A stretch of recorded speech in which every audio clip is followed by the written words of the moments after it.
हमारे प्रधानमंत्री जी ने क्या कहा है, तो हमें पूरा अंदेशा है कि अब पाकिस्तान पे बिजली कड़कने वाली है। कांग्रेस के जो सदस्य में आए उन्होंने ये कहा कि युद्ध ही कोई ऑप्शन नहीं है। अरे साहब, मेरे को किसी से पार्टी से 2 टके का लेना देना नहीं, ठीक है साहब। हम देखिए, हम सब भारतीय हैं और जब युद्ध आता है, युद्ध के बादल छाते हैं, सब एकजुट हो जाते हैं। मैं बिल्कुल ऐसे बयानबाजी में विश्वास नहीं करता।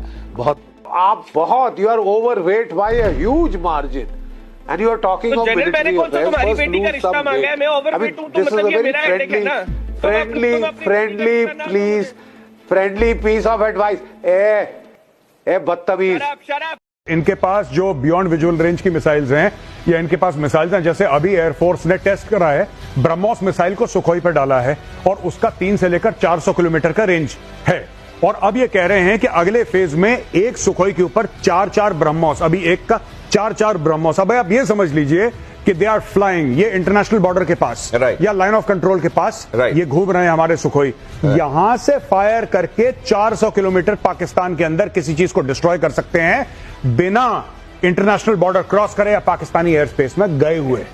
कर्नाटक में इंतखाबात आपका पाकिस्तान बैशिंग है, अभी आपके यूपी के इलेक्शन हुए, अभी बिहार के लिए आप पाकिस्तान बैशिंग कर रहे हैं। आप तो सुबह दोपहर शाम आपका नाश्ता डिनर और लंच जो है वो पाकिस्तान बैशिंग है। आपको एक मशवरा दे देता हूं, पहले भी ये मशवरा दिया है। आप फील्ड मार्शल सैयद आसिम मुनीर का नाम सुबह दोपहर शाम पानी में घोल के पिया करें, आपको अफाका होगा, और पैनलिस्ट को भी पिलाया करें। ट्रंप की नजर गाजा पर है, लेकिन पाकिस्तान की नजर और उसकी मिसाइल का निशाना अमेरिका पर है। ट्रंप को इस बात का जल्द पछतावा होगा कि उन्होंने असीम मुनीर को अमेरिका बुलाकर सम्मान क्यों दिया, बगल में बिठाकर लंच क्यों कराया, पाकिस्तान को मित्र देश क्यों कहा, पाकिस्तान से दोस्ती बढ़ाकर भारत से कूटनीतिक छल क्यों किया। पाकिस्तान को लेकर ट्रंप इस समय निश्चित ही पछता रहे होंगे।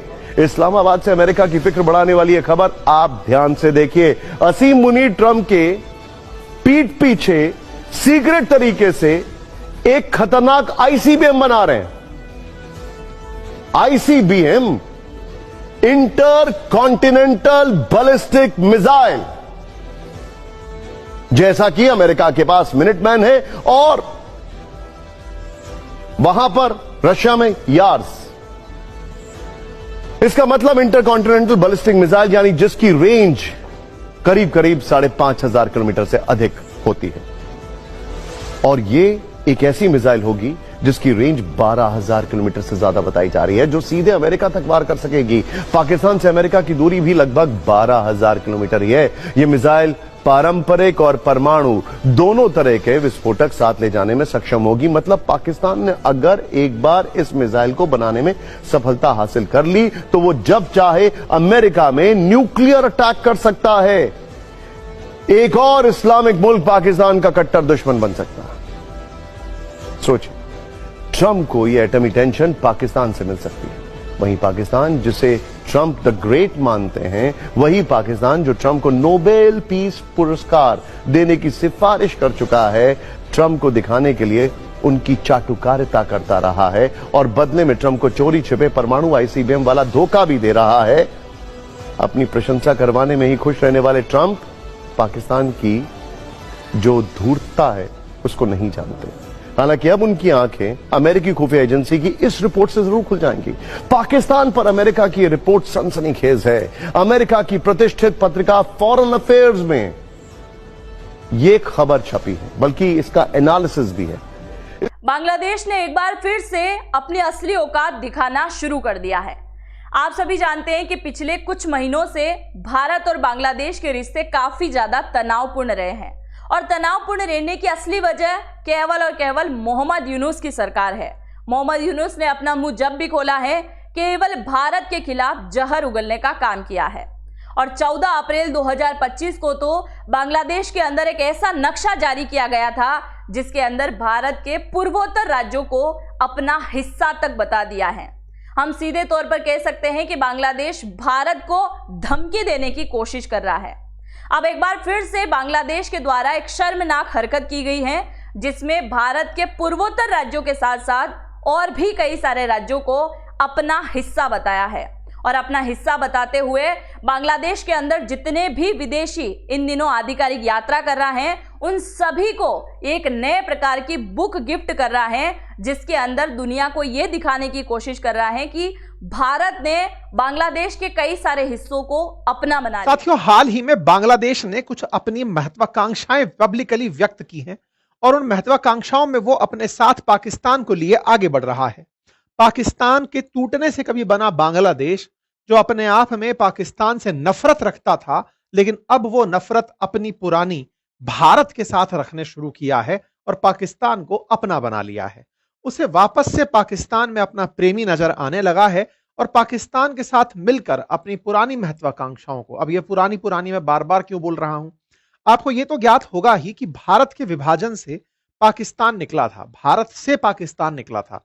1971 में पाकिस्तान से बांग्लादेश निकला था। पूर्वी पाकिस्तान और पश्चिमी पाकिस्तान ओरिजिनली हुआ करते थे 1947 के बाद,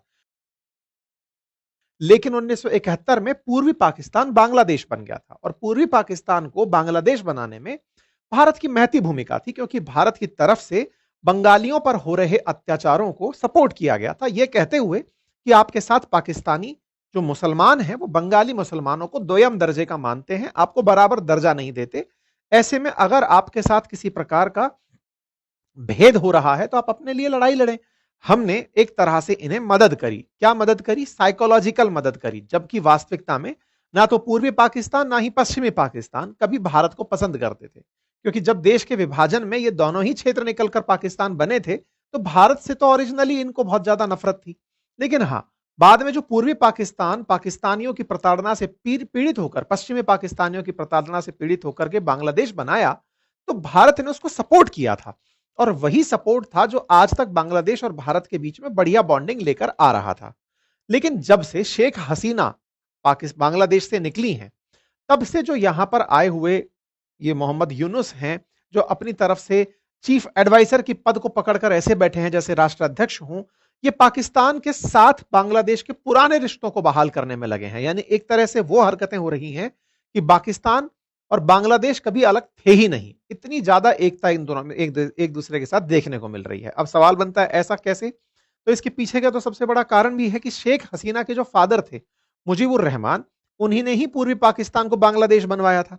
अब चूंकि इन्होंने पूरी तरह से बांग्लादेशियों में शेख हसीना के खिलाफ और इनके पिता के खिलाफ नफरत का माहौल भर दिया है, तो जो कारक थे बांग्लादेश को अलग करने के या कहिए पूर्वी पाकिस्तान को बांग्लादेश बनाने के, वो सभी फैक्टर्स अब नेगेटिव साउंड होते हैं, या समझिए कि ये इस तरह से साउंड होते हैं कि इनकी नजर में बांग्लादेश बनाना ही एक तरह की गलती था। अर्थात बांग्लादेशियों के लिए तो ये व्यक्ति उस देश को ही मिटा देगा कुछ दिनों में, जिस तरह की हरकतें चल रही हैं। खैर, अभी हम इतनी बातें कर क्यों रहे हैं? असल मायने में इस समय पाकिस्तान में बांग्लादेश में पाकिस्तान के एक 4 स्टार जनरल यात्रा पर हैं। ये हैं वो सेना के जनरल। अब आप पूछेंगे ऐसे तो कोई ना कोई तो आता ही रहेगा, इसको कवर करने की क्या जरूरत है?